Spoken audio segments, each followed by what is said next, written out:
ബേക്കറിയിൽ നിന്നെല്ലാം വളരെ വില കൊടുത്ത് വാങ്ങുന്ന തക്കാളി മുറുക്ക് ഇനി നമുക്ക് എളുപ്പത്തിൽ വീട്ടിലുണ്ടാക്കിയെടുക്കാൻ പറ്റും. ഫുഡ് കളറോ കെമിക്കലോ ഒന്നും ചേർക്കാണ്ട് നല്ല ഈസി ആയിട്ട് ഉണ്ടാക്കാൻ പറ്റുന്ന തക്കാളി മുറുക്കിന്റെ റെസിപ്പിയാണിത്. അപ്പോൾ നമുക്ക് ഇതെങ്ങനെ ഉണ്ടാക്കുന്നതെന്ന് നോക്കാം.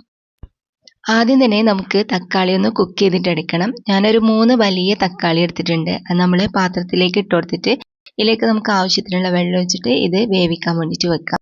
ഒരു 2-3 തിള വരുമ്പോഴേക്കും തന്നെ നമ്മുടെ തക്കാളിയിൽ നല്ലോണം കുക്കായിട്ട് വരും. അല്ലെങ്കിൽ നിങ്ങൾ കുക്കറിലാണ് ചെയ്യുന്നതെങ്കിൽ ഒറ്റൊരു വിസിലടുപ്പിച്ചാൽ മതി കേട്ടോ. അപ്പം നമ്മുടെ തക്കാളിയിൽ ഇതാ നല്ലോണം വെന്തിട്ടുണ്ട്. ഇനി നമുക്ക് ഇതൊന്ന് അടിച്ചെടുക്കണം. ഇതിൻ്റെ ചൂടെല്ലാം പോയതിന് ശേഷം നമുക്കിത് മിക്സിൻ്റെ ജാറിലേക്ക് ഇട്ട് കൊടുക്കാം. പിന്നെ ഇതുപോലെ 2 കഷ്ണാക്കിയിട്ട് ഇട്ട് കൊടുത്താൽ പെട്ടെന്ന് അരച്ചെടുക്കാൻ പറ്റും കേട്ടോ. അപ്പോൾ ഇതാ ഞാൻ 3 എണ്ണം ഇതിൽ കട്ട് ചെയ്തിട്ട് ഇട്ട് കൊടുത്തിട്ടുണ്ട്. ഇനി നമുക്കൊരു 5-6 അല്ലി വെളുത്തുള്ളി തൊലിയെല്ലാം കളഞ്ഞിട്ട് ഇതിലേക്ക് ഇട്ട് കൊടുക്കാം.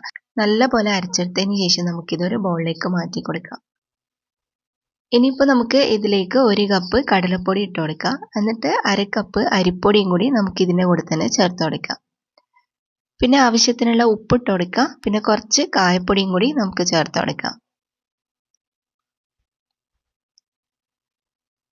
ഇനി ഒരു 1/2 ടീസ്പൂണ് കുരുമുളക് പൊടിയും 1 ടീസ്പൂണ് കറുത്ത വെള്ളം നമുക്ക് ഇതിലേക്ക് ഇട്ട് കൊടുക്കാം. പിന്നെ നിങ്ങളുടെ കയ്യിൽ ജീരകം ഉണ്ടെങ്കിൽ ചെറിയ ജീരകം കുറച്ച് ചേർത്ത് കൊടുക്കണേ. എൻ്റെ കയ്യിൽ ഇല്ലാത്തതുകൊണ്ട് ഞാനത് ചേർത്ത് കൊടുത്തിട്ടില്ല കേട്ടോ. പിന്നെ ഇതാ 1 ടീസ്പൂൺ നിറയെ കാശ്മീരി ചില്ലി പൗഡറും കൂടി ഞാൻ ഇതിലേക്ക് ഇട്ട് കൊടുക്കുന്നുണ്ട്. ഇനിയിപ്പോൾ നമുക്കിത് നന്നായിട്ട് കുഴച്ചെടുക്കാം.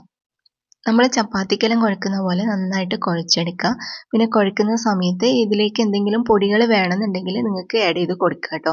ഒന്നിക്കൽ അരിപ്പൊടി അല്ലെങ്കിൽ കടലപ്പൊടിയോ മറ്റോ ചേർത്ത് കൊടുത്താൽ മതി. എന്നിട്ട് ഇതാ ഇതുപോലെ നന്നായിട്ട് കുഴച്ചെടുക്കാം. പിന്നെ നമുക്കിതാ ഇതുപോലത്തെ ഇടിയപ്പൽ ഉണ്ടാക്കുന്ന സേവനാഴിയാണ് വേണ്ടത്. അതിൻ്റെ അടിയിൽ ഇതാ ഈ ഒരു ചില്ലാണ് ഇട്ട് കൊടുക്കേണ്ടത്. നമ്മൾ സാധാരണ മുറുക്കെല്ലാം ഉണ്ടാക്കുന്നില്ലേ, അത് തന്നെ ഇട്ട് കൊടുത്താൽ മതി. എന്നിട്ട് നമുക്ക് മാവ് കുറച്ച് ഇതിലേക്ക് ഇട്ട് കൊടുത്തിട്ട് നമുക്കിത് ഫ്രൈ ചെയ്യാൻ വേണ്ടിയിട്ട് തുടങ്ങാം.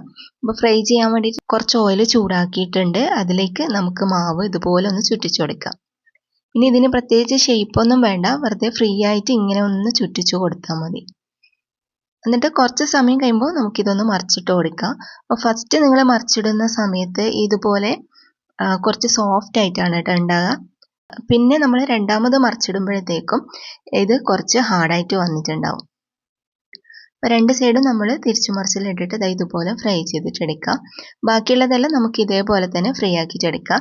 പിന്നെ ഫസ്റ്റ് നമ്മൾ ഇതിലേക്ക് ചുറ്റിക്കുന്ന സമയത്ത് ഫ്ലെയിം നല്ലോണം കുറച്ച് വെക്കണം കേട്ടോ. ഹൈ ഫ്ലെയിമിൽ വെക്കരുത്. ഫ്ലെയിം കുറച്ച് വെച്ചിട്ട് ഇതുപോലെ ചുറ്റിച്ചു കൊടുത്താൽ മതി. പിന്നെ നമ്മൾ ഫ്ലെയിം കൂട്ടിയിട്ട് തന്നെ ഫ്രൈ ചെയ്തെടുത്താൽ മതി. പിന്നെ ഫ്രൈ ആക്കുമ്പോൾ ഒരുപാട് കളർ ചേഞ്ച് ആയി പോകരുത്. ടൊമാറ്റോ മുറുക്കിൻ്റെ കളർ നിങ്ങൾക്ക് അറിയാലോ, ആ ഒരു കളറിൽ വേണം കേട്ടോ നമ്മൾ ഫ്രൈ ചെയ്തെടുക്കാൻ വേണ്ടിയിട്ട്. അപ്പോൾ ഇതാ രണ്ടാമത്തെ സെറ്റും റെഡി ആയിട്ടുണ്ട്. ഇതുപോലെ തന്നെ നമുക്ക് ബാക്കിയുള്ളതെല്ലാം ഫ്രൈ ചെയ്തിട്ട് എടുക്കാം. അങ്ങനെ ഞാനിതാ എല്ലെണ്ണം റെഡിയാക്കിയിട്ട് എടുത്തിട്ടുണ്ട്. വെറും 3 തക്കാളിനെ കൊണ്ടാണ് നമ്മൾ ഇത്രയും മുറുക്ക് റെഡിയാക്കിയിട്ട് എടുത്തത്. ഇനി നമുക്കിതാ ഇതുപോലെ പൊട്ടിക്കാം. ഇനി നമ്മൾ കൈകൊണ്ട് ജസ്റ്റ് ഇതുപോലെ ഒന്ന് പ്രസ് ചെയ്യുമ്പോൾ തന്നെ നമുക്കിതുപോലെ പൊട്ടിക്കാൻ വേണ്ടിയിട്ട് പറ്റും. അപ്പോൾ ഇത് നല്ല പെർഫെക്റ്റ് ആയിട്ട് നല്ല ക്രിസ്പി ആയിട്ടുള്ള മുറുക്ക് തന്നെ നമുക്ക് കിട്ടിയിട്ടുണ്ട്. ബേക്കറിയിൽ നിന്നെല്ലാം വാങ്ങുന്നതിന് പകരം നമുക്ക് എളുപ്പത്തിൽ വീട്ടിൽ തന്നെ ഉണ്ടാക്കിയെടുക്കാൻ പറ്റും. അപ്പോൾ എല്ലാവരും ട്രൈ ചെയ്തിട്ട് ഫീഡ്ബാക്ക് അറിയിക്കുക. ഇന്നത്തെ റെസിപ്പി നിങ്ങൾക്ക് എല്ലാവർക്കും ഇഷ്ടമായിട്ടുണ്ടാവും എന്ന് വിചാരിക്കുന്നു. വീഡിയോ ഇഷ്ടമായാൽ മറക്കാതെ ലൈക്കും ഷെയറും കമൻറ്റും ചെയ്യണേ.